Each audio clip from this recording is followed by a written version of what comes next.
नमस्कार दोस्तों, मैं हूं दीपक कुमार और आप देख रहे हैं pre school education YouTube channel. इस चैनल के माध्यम से हम पेरेंट्स से ये बातचीत किया करते हैं अक्सर कि अपने बच्चे को कैसे स्किल अप करें, उसे शिक्षा की ओर कैसे सही तरीके से लेके जाएं, उसके कॉन्फिडेंस को कैसे बिल्ड करें और साथ ही साथ व्यवहारिक तल पर हम बच्चे को कैसे परिवार में रह करके घर पर ही कैसे सिखाएं। तो आइए आज ऐसे ही एक विषय पर बातचीत करेंगे जो आपके बच्चे के लिए बहुत हेल्पफुल होगा। तो आज का टॉपिक है top technique to teach your child, यानी कि ऐसा टॉप टेक्निक जो आपके बच्चे को स्किल अप कर सकता है, वो आप खुद घर पर ऐसा कर सकते हैं। अगर आपका बच्चा बहुत छोटा एज में अभी आप स्कूल भेजना नहीं चाहते हैं, 6 साल की उम्र से नीचे का है, तो आप उसे स्किल अप कर सकते हैं घर में। तो इसमें पेरेंट्स क्या कर सकते हैं, उनकी क्या भूमिका होगी, वो हम अभी बातचीत करेंगे। कुल 7 पॉइंट है जिस पर हम लोग बातचीत करेंगे, जो कि ध्यान से आप सुनिएगा। एक एक करके हम इस पर बातचीत करते हैं और समझने का प्रयास करते हैं कि ऐसा क्या किया जा सकता है जो हमारे बच्चे को स्किल अप करे, उसे बेहतर बनाए।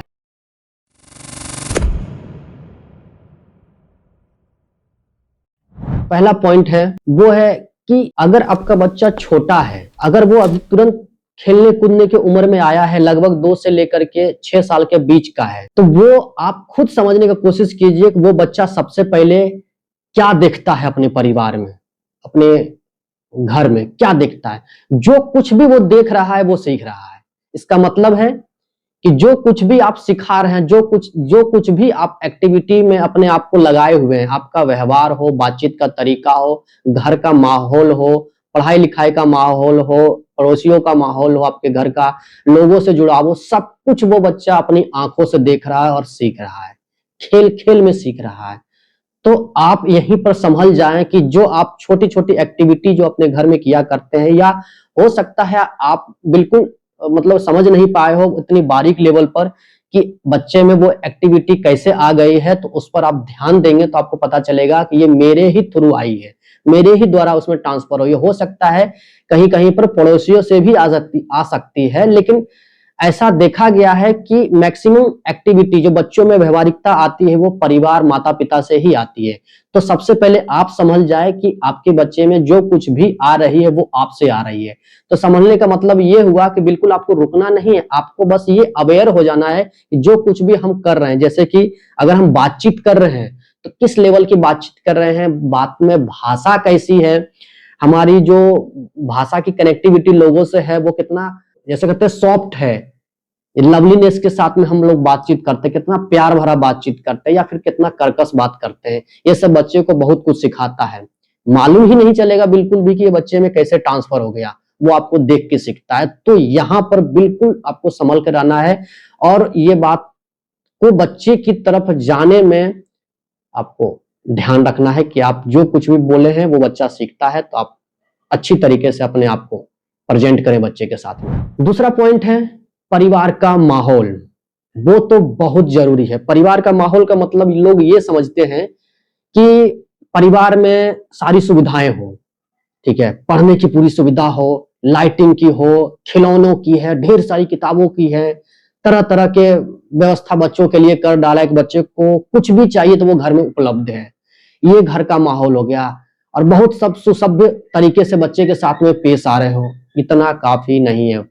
माहौल का मतलब ये होता है, घर में सबसे पहला जो जरूरी होता है वो है शांति माहौल, यानी घर में एक ऐसा माहौल हो जो बच्चे को चिड़चिड़ा ना बनाए, ठीक है। उसके अलावा आप जो सुविधाएं उपलब्ध करवा रहे हो वो बच्चों को स्किल अप करने के लिए होना चाहिए, सिखाने के लिए होना चाहिए, ना कि उसको उलझाने के लिए होना चाहिए। वो उसको और उलझाए, उसको गलत डायरेक्शन में लेके जाए। तो वो आप खुद देखेंगे आपके घर में ऐसी कौन सी प्रॉब्लम है, आपके घर के कौन सा ऐसा माहौल है, आपस में लड़ाई झगड़ा अगर होता है, चाहे माता पिता में खुद हो या दादा दादी या किसी भी फैमिली मेंबर से अगर हो रही हो, या कोई ऐसी अनबन हो, तो आप उससे एकदम सतर्क हो जाएं, क्योंकि आपका बच्चा सीख लेगा, आपके बच्चे को काफी डिस्टर्ब करेगा। तो ये उसकी मानसिक स्थिति को, मानसिक डेवलपमेंट को बहुत ज्यादा बाधा पहुंचाएगा। तो आप उससे स्किल अप नहीं कर पाएंगे। तो ये टॉप टेक्निक में हम जो बात कर रहे हैं स्किल अप करने में, ये अगर आप ध्यान रखते तो उसे स्किल अप करेगा, उससे वो टेक्निक उस बच्चे को इतना ज्यादा इंप्रूव करेगा कि आप समझ भी नहीं पाएंगे कि ये अगर कोई दूसरा बच्चा हो, अगर वहां से कोई पेरेंट्स वो देख रहा हो तो उसे लगे अरे ये बच्चा किनका है, बहुत अच्छा व्यवहार है इसका, तो वो कहाँ से सीखा, इनके माता पिता कौन है, इससे समझ में आ जाएगी सारी बात।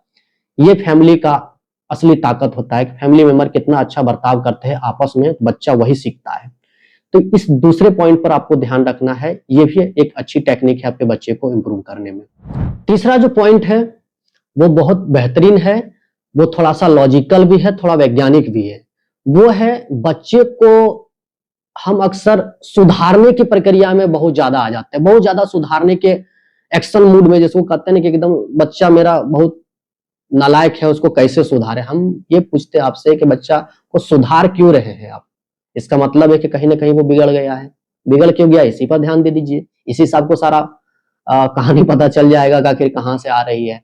तो आप ये ध्यान दें कि बच्चे को आप रिपेयर जो कर रहे हैं, सुधार जो रहे हैं, इससे अच्छा है कि आप उसे समझाने की ओर लेके जाएं, आप उसे समझाएं। ऐसा नहीं बच्चा नटखट होता है, वो हो सकता है ना समझे, एक बार में, दो बार में, 10 बार में, तो आप उससे फिर भी समझाएं, एक फ्रेंड की भांति आप समझाएं। परिवार के कोई भी सदस्य, ऐसा नहीं माता पिता, केवल माता पिता से ये पॉसिबल नहीं हो पाए। क्यों, अगर आप फैमिली में रह रहे हैं, बहुत सारे और सदस्य है घर में, तो उनका भी तो व्यवहार मैटर करता है बच्चों के लिए, तो वो खुद भी इस बात को ध्यान रखेंगे, एक ऐसा रूल बना करके रख। आप उसकी कमियों पर बच्चों को डांटे नहीं, उसकी खूबियों को निखारने की कोशिश करें। आप माता पिता है, आप बिल्कुल पक्षपात नहीं करेंगे अपने बच्चों के साथ में, लेकिन माता पिता से ये गलतियां हो जाती है क्योंकि उन्होंने खुद ऐसी पेरेंटिंग या खुद वो अपने ऐसे माहौल में वो रहे नहीं है, उनको मिला नहीं है, तो हो सकता है वो नहीं जानते हो, ऐसे बहुत सारे पेरेंट्स हो।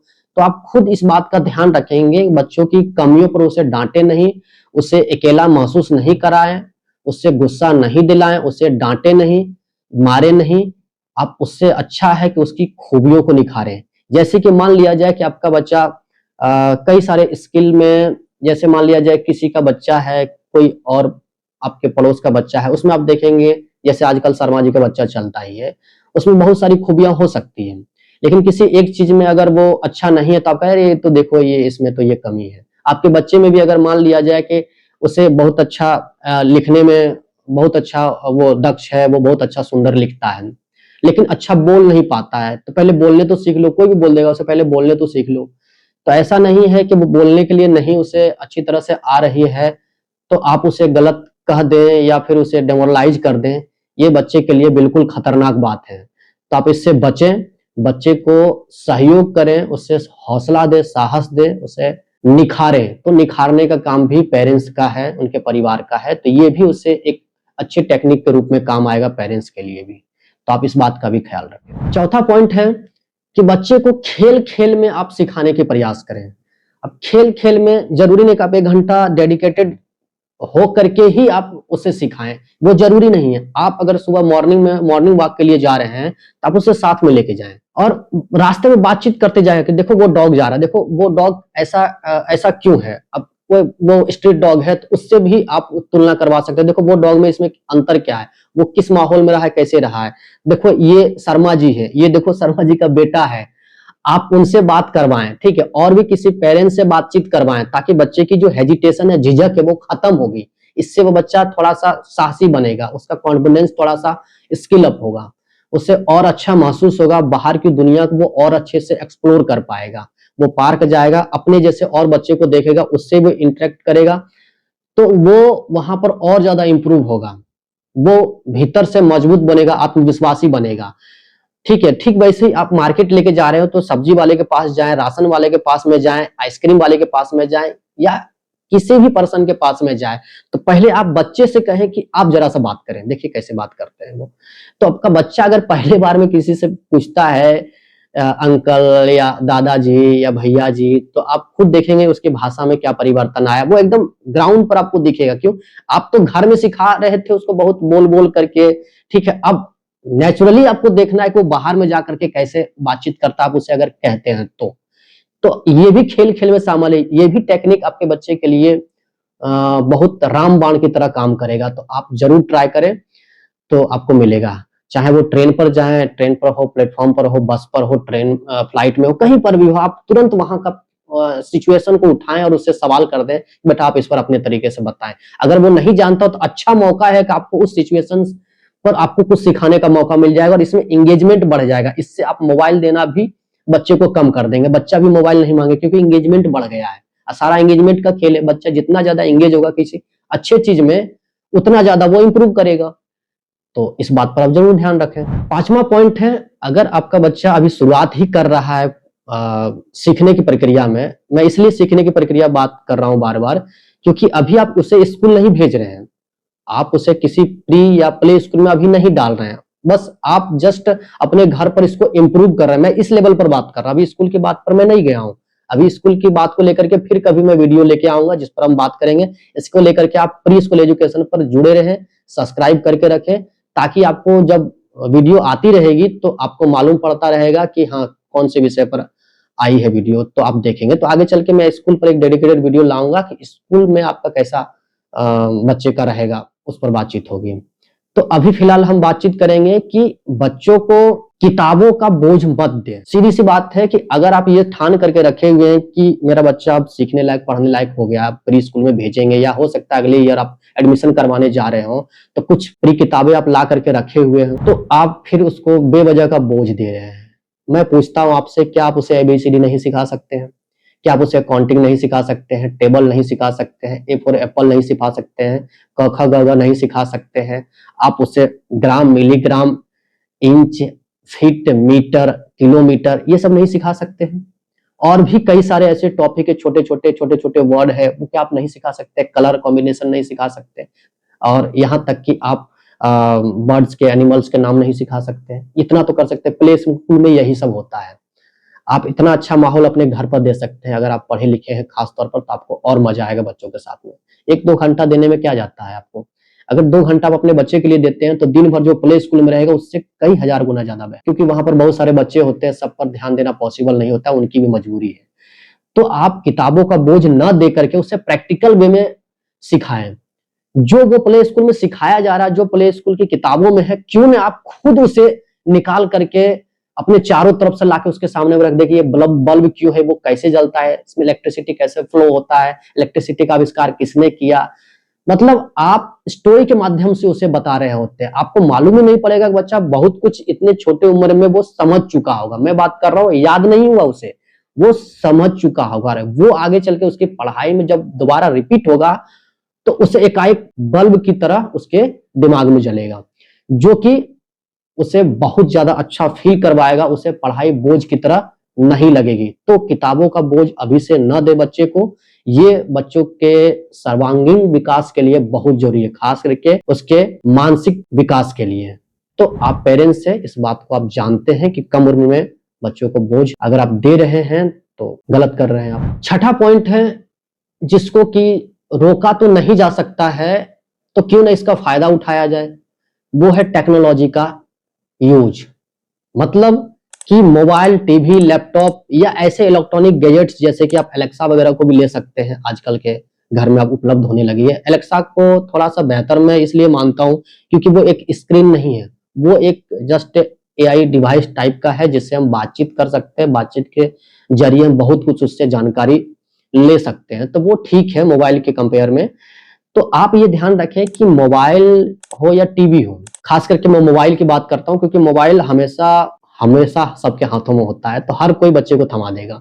थोड़ा सा भी बच्चा रोया, जिद किया किसी भी मैटर पर, तो तुरंत उसके हाथ में मोबाइल थमा दिया जाता है ताकि बच्चा चुप, नीचे बैठ जाओ, तुम अपना लग जाओ इसमें, मैं फुर्सत हूं।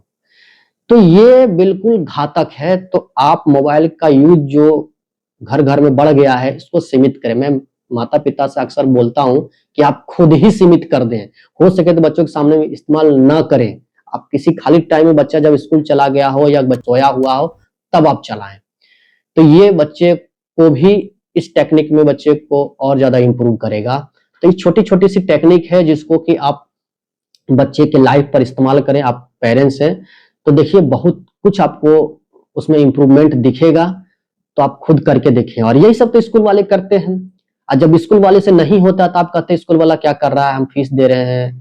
अरे नहीं संभव, उनके पास में इतने सारे बच्चे हैं, किसी पर पर्सनली ध्यान देना आसान नहीं होता है।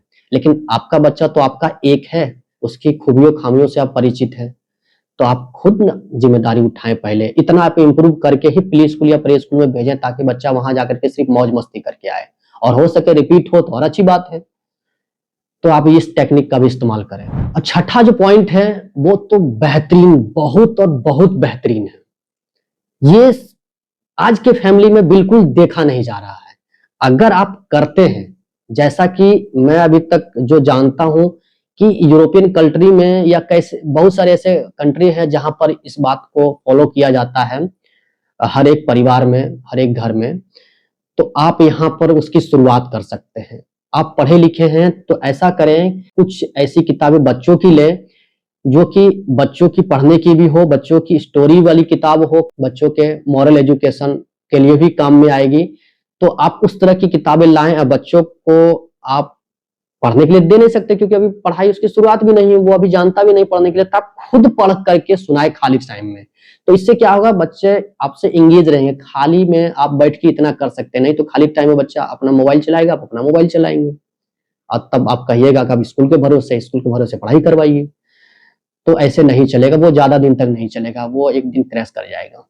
तो आप इस बात का ध्यान रखें कि अपने घर में एक छोटी सी लाइब्रेरी किसी कोने में बनाएं, वहां पर एक प्रॉपर टेबल होना चाहिए। सारी व्यवस्था जो बच्चों की पढ़ाई से रिलेटेड है, चाहे वो चित्र के माध्यम से, खिलौनों के माध्यम से हो, ठीक है, वो कुछ डिजाइन या शेप के माध्यम से हो सकती है, तो बच्चे को इससे रिलेटेड सारी चीजें जो उपलब्ध है अभी के समय में, वो आप ले आए और आप उसको एंगेज करके रखें। फिर देखिए क्या बदलाव आता है, और आप खुद उसके सामने में बैठ करके, जब वो खेल भी रहा हो तो आप बैठ करके कुछ कुछ किताबें पढ़ते रहे। हो सकता है तब पेरेंटिंग की ही किताबें कुछ ले आए, बच्चे के इंप्रूवमेंट, बच्चे के स्किल अप के लिए आप किताबें ले आए।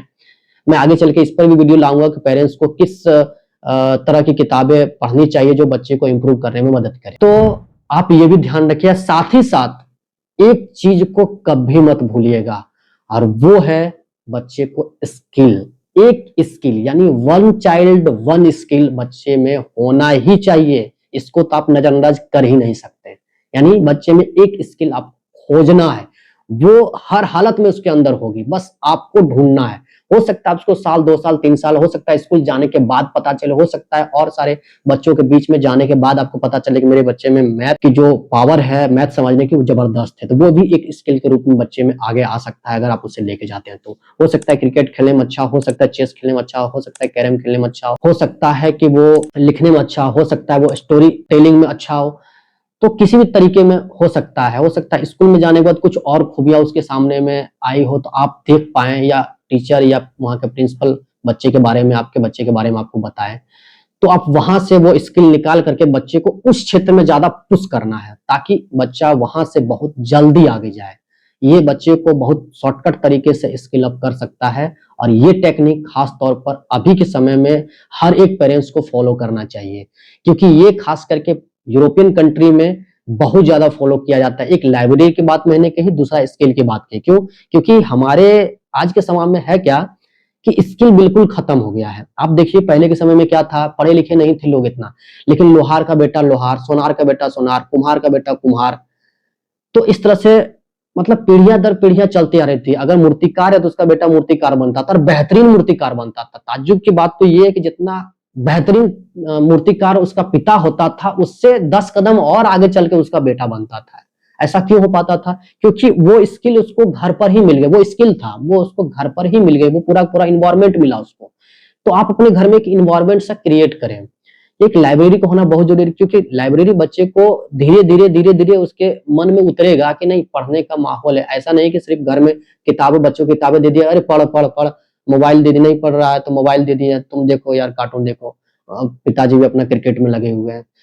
तो इससे कल्चर नहीं बनेगा। हमें एक एजुकेशन कल्चर डेवलप करना होगा जो कि बच्चे को एक सही दिशा में लेके जाएगा, और ये सब टेक्निक हर एक पेरेंट्स को पहुंचानी चाहिए। तो मैं उम्मीद करूंगा कि आप अपने जैसे या अपने परिवार के किसी पेरेंट्स को इस वीडियो को शेयर करके ये बताएं, इन सारे टेक्निक से हम अपने बच्चे को कैसे इंप्रूव कर सकते हैं। तो आप अपने भाई बंधु को इस वीडियो को जरूर शेयर करें और सब्सक्राइब करने के लिए बोले, ताकि और ऐसे ही वीडियो उन तक पहुंचे और उनको भी इस तरह के वीडियो से मदद मिले जो आपको मिल रही है। और आप हमारे साथ बने हुए तो इसके लिए बहुत बहुत धन्यवाद। और आप एक अच्छे पेरेंट्स बने, इसकी मैं शुभकामनाएं देता हूं। तो आप अपने बच्चे के लिए एक अच्छे आदर्श और अच्छे अभिभावक बने, इसके लिए बहुत बहुत धन्यवाद।